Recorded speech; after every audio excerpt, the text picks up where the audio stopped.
जय श्री राधे। पूज्य श्री सद्गुरुदेव भगवान के चरणों में प्रणाम। पूज्य रुक्मणी बाई जी का जीवन चरित्र। बाई की बातों से उस खेत के मालिक को बड़ा संतोष हुआ। बाई से मिलकर बात करना उन्हें बहुत भाया।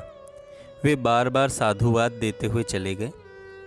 बाई से मिलकर खेत के वे मालिक मल्लाह भगवान सिंह जी से मिले और उनसे कहने लगे, अरे भगवान, सफ़ेद साड़ी वाली इन बाई के भीतर तो कोई महान शक्ति है।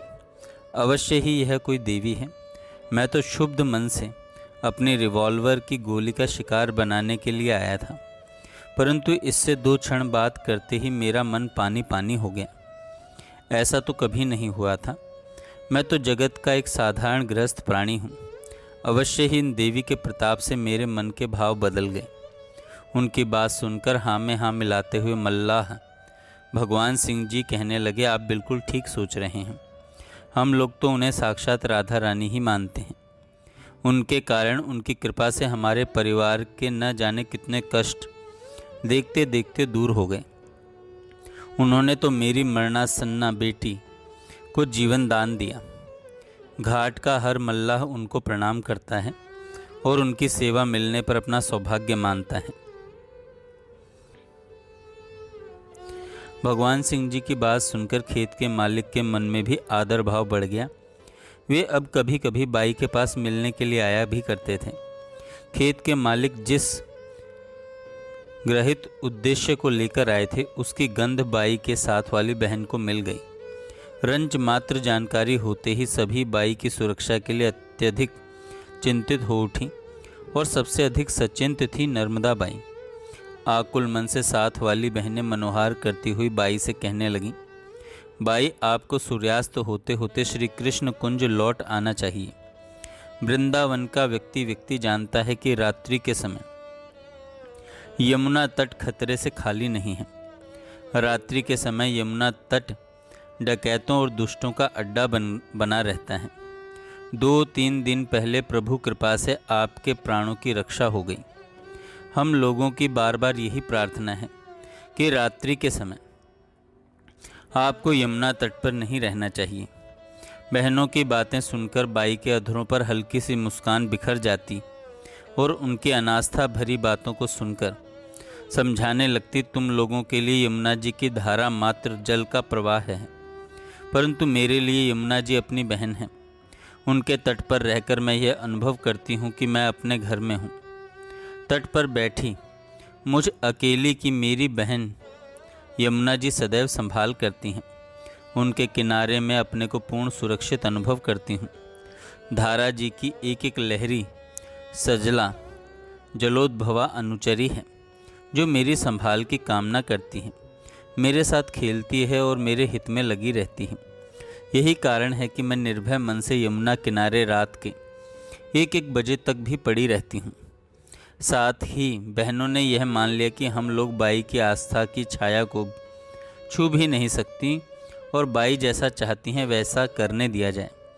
उसमें हम लोगों को अपनी ओर से कोई रुकावट नहीं डालनी चाहिए। एक बार बाई काफ़ी रात तक श्री यमुना जी के किनारे रहीं। उनके साथ सावित्री बाई सुंदरका थी। मध्य रात्रि के समय वे लोग यमुना तट से श्री कृष्ण कुंज आ रही थीं। रात अंधेरी थी, रास्ता सूझ नहीं रहा था। अंधकार का घनापन देखकर सावित्री बाई बोल उठी, यह बड़ी भूल हुई कि मैं अपने साथ टॉर्च लेकर नहीं आई। यदि टॉर्च लाई होती तो आज चलने में परेशानी नहीं होती। बाई ने सहज रूप से कहा, कहाँ परेशानी हो रही है, रास्ता दिख तो रहा है।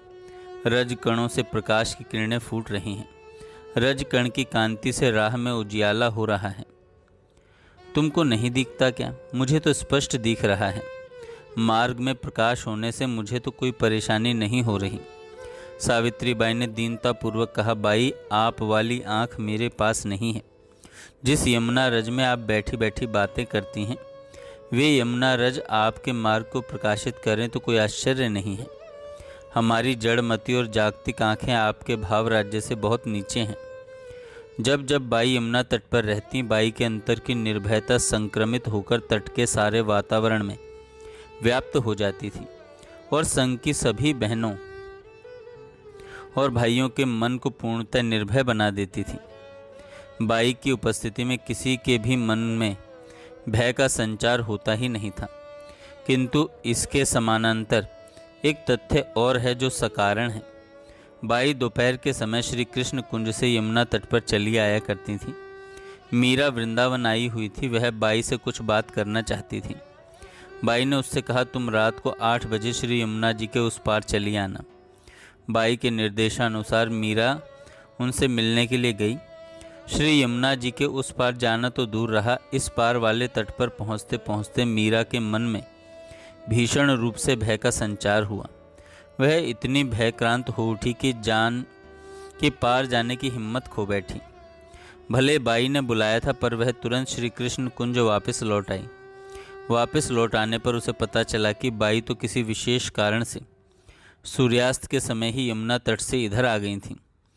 अब मीरा को भय संचार के हेतु का परिज्ञान हुआ। मीरा ने मान लिया वहां यमुना तट पर और तटीय वातावरण में निर्भयता अब तभी तक है जब तक वहां पर बाई की उपस्थिति है। उनके अनुपस्थिति के कारण ही तट का वातावरण भयावना लगा। यह भी पता चला कि मीरा जैसी बात अनेकों के सामने आई है। जब जब वे लोग रात्रि के एकांत में यमुना तट पर गए, तब तब बाई की अनुपस्थिति होने से उन सभी को तट का वातावरण बड़ा ही डरावना लगा था। अन्यों को यमुना तट का एकांत वातावरण भले डरावना लगे, पर बाई के भीतर कभी भी ऐसी स्फुरणा का उदय ही नहीं हुआ। बाई ने सावित्री बाई से जैसा कहा था उसके अनुसार बाई को यमुना तट अपना घर लगता था और वे निर्भय और निर्भ्रांत होकर यमुना तट पर एकांतवास करती रहती थीं। अब बाबा के अंतर्हित होने के लगभग 15 महीने बाद की एक घटना है। बाई सूर्यास्त के बाद रात्रि के अंधेरे में यमुना जी के उस पार चुपचाप बैठी हुई थी। साथ में कानपुर वाली श्यामा जी भी थीं, किंतु वे कुछ दूर पर बैठी हुई थीं। श्री राधा कृपा कटाक्ष स्तोत्र का पाठ कर रही थीं। वह पाठ अत्यधिक मंद स्वर में कर रही थी। बाई एक प्रकार से अकेली ही थी। अकेली बैठी हुई यमुना जी की परम पावन परम निर्मल धारा को एकटक निहार रही थी। बाई अपने भाव में खोई हुई शरीर से बेभान हो रही थी। तभी उनको एक विचित्र दृश्य दिखलाई दिया। पूज्य राधा बाबा यमुना जी की लहरों पर चलते हुए उस पार से इस पार आ रहे हैं। इस पार आकर पुनः लहरों पर चलते हुए उस पार जा रहे हैं। बाबा के हाथ में एक बड़ी लाठी थी। उस प्रकार बाबा 10-12 बार यमुना जी की धारा पर आर पार चलते हुए दिखलाई दी। फिर बाई के पास आकर उन्होंने कहा, यह हाट अब उठने ही वाली है। इतना कहकर बाबा अदृश्य हो गए और इस वाक्य ने बाई को चौंका दिया। वे मन ही मन सोचने लगी, हाट उठने वाली है, इसका अर्थ क्या है? अब क्या जीवन के इन्हें गिने दिन रह गए हैं? शरीर भी अत्यधिक रुग्ण हो चला। सचमुच ही अब तो यहाँ से जाना ही है। अब यह संकेत भी बाबा द्वारा मिल ही गया। जब बाई यमुना तट से श्री कृष्ण कुंज आई, तब उन्होंने यमुना तट की यह घटना भाभी जी को बतला दी। इस प्रसंग ने भाभी जी की भावना को बहुत अत्यधिक आंदोलित कर दिया। 1-2 दिन बाद बाई ने पुनः भाभी जी से कहा, भाभी जी, दिन में कई बार यह वाक्य मुझे सुनाई देता है। एक बार तो यह वाक्य मुझे 30-35 बार सुनाई दिया। इस वाक्य का बार बार ध्वनित और प्रतिध्वनित होना स्पष्ट संकेत दे रहा है कि जीवन के इन्हें गिने दिन बचे हैं। बाई के इन शब्दों से भाभी जी का मन बड़ा ही विचलित और विकलित हो रहा था।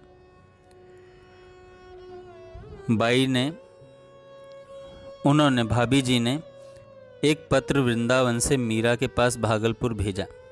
उस पत्र में इस घटनाओं का और बार बार सुनाई देने वाले वाक्य का उल्लेख करके भाभी जी ने यह भी लिखा, तुम लोग तथा श्री महिला संघ की सभी बहनें नित्य आराध्या श्री बरसाने वाली से एवं श्री गिरिराज जी से प्रार्थना करो कि बाई हम लोगों के बीच में बनी रहें। बाबा के ऐसे निर्देश के पश्चात बाई को यह दृढ़ विश्वास हो गया कि अब मेरी जीवन लीला के पटाक्षेप का समय समीप आ गया है। इस बात का संकेत वे बीच बीच में निकटस्थ बहनों को देती रहती थीं और अब यह हाट उठने ही वाली है। बाबा की ओर से हाट के उठने का संकेत पाकर यदि एक और अपने जीवन की धारा के अस्तित्व के प्रति नितांत उपरामता उद्भव हो गया, तो इसी के साथ दूसरी ओर बाबा के जीवन सर्वस्व भाई जी के चरणाश्रित लोगों के प्रति सीमातीत प्यार भी उमड़ पड़ा। बाई यह तो जान ही रही थी कि मुझे अब जाना ही है, किंतु वे यह भी सोच रही थी जाते जाते जीवन के अंतिम क्षण तक उन सभी को अधिक से अधिक प्यार देती रहूं जो गीता वाटिका की उन युगल भाव विभूतियों से जुड़े हुए हैं। श्री भाई जी एवं श्री बाबा से जुड़ा हुआ हर व्यक्ति मेरा निज जन है। इस चिंतन का एक परिणाम यह भी हुआ कि बाई के बाह्य नियमों में पर्याप्त शिथिलता आ गई। पहले बाई का आग्रह था भारतीय वेश धारण किया हुआ व्यक्ति ही मुझसे बात करे। पैंट या पजामा पहने हुए व्यक्ति से मिलकर भी अब बात कर लेती। पहले पुरुषों से मिलने में बहुत संकोच होता था, पर उसमें अब शिथिलता आ गई। इस प्रकार अनेक शिथिलताओं का समावेश हो गया। जय श्री राधे।